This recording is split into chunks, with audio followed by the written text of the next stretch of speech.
Welcome to The Explainer. So, if you follow the theme park industry at all, you've probably seen the massive breaking news.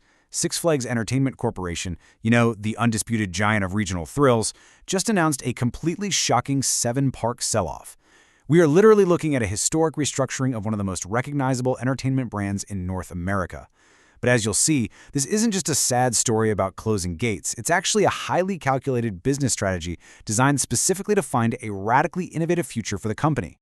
Which, of course, begs the big question we're answering today. Why on earth would the largest theme park operator in North America voluntarily shrink its massive footprint? Why let go of properties that generations of families have literally grown up visiting? Well, to really understand this, we have to look past the nostalgia and dig deep into the financials, the shifting consumer trends, and this bold new strategy they're calling premiumization. Okay, let's dive right in. Today we're covering 1. The 7-park sell-off. 2. The post-merger financial squeeze. 3. Their strategy of premiumization. 4. The billion-dollar master plan. And finally, number 5, what guests can actually expect from all of this. All right, kicking things off with Section 1, the 7-park sell-off, a massive portfolio shakeup. So looking at the sheer geographical spread of this divestment, Six Flags actually inked deals to sell these 7 specific properties to EPR Properties for $331 million. We're talking Michigan's Adventure, Schlitterbahn Galveston, Great Escape in New York, La Ronde up in Montreal, Six Flags St. Louis, Valley Fair in Minnesota, and Worlds of Fun in Missouri. Now, EPR Properties is going to partner with some experienced operators, Enchanted Parks for the 6 U.S. spots and La Ronde operations for the Montreal park, to take over management. But it really makes you wonder, why these specific parks and why right now? That brings us perfectly to Section 2, the post-merger financial squeeze, or really, understanding the 2025 catalyst. Just look at how fast this all played out. It's a rapid sequence of cause and effect. Back in July 2024, the highly anticipated merger between Cedar Fair and Six Flags officially completed. It created an absolute titan in the industry. But man, the honeymoon phase was short. By November 2025, they permanently closed Six Flags America in Maryland.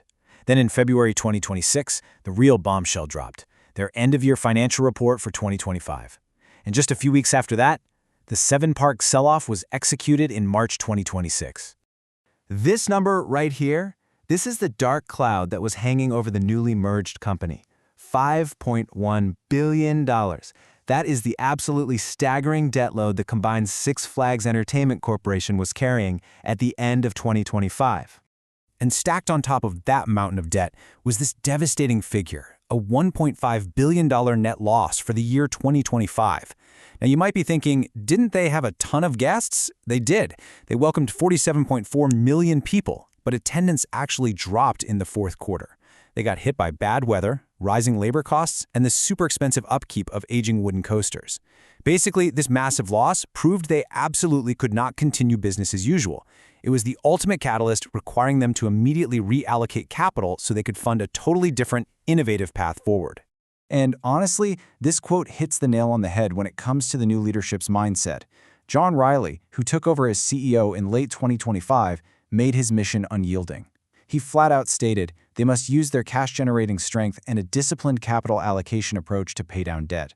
Selling 7 parks for $331 million, that is the ultimate exercise in disciplined capital allocation. It completely sheds operational overhead and injects immediate, desperately needed cash to stabilize their balance sheet. Let's move to Section 3, a strategy of premiumization. This is all about shifting focus from volume to value.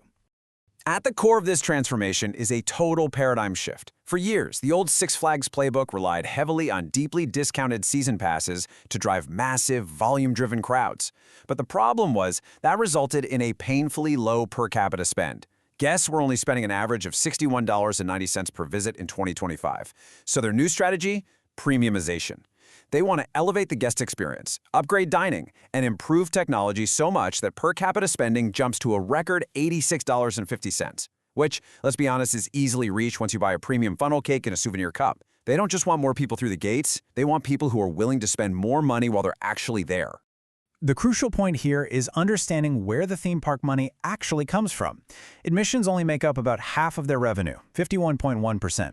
A massive 33.5% actually comes from food, merchandise, and games inside the park, and another 15.4% is from accommodations and add-ons. So, to hit that premiumization goal, Six Flags absolutely has to invest heavily in food, beverage, and in-park upgrades. Ultimately, divesting those 7 parks isn't just about grabbing some quick cash. It allows Six Flags to laser-focus their resources, their corporate attention, and their capital onto the 34 remaining North American properties that actually think this premium mold. It's like pruning a tree. You trim it back so the healthiest branches can grow even faster. Which perfectly sets up Section 4, the billion-dollar master plan, where they're really investing in the future.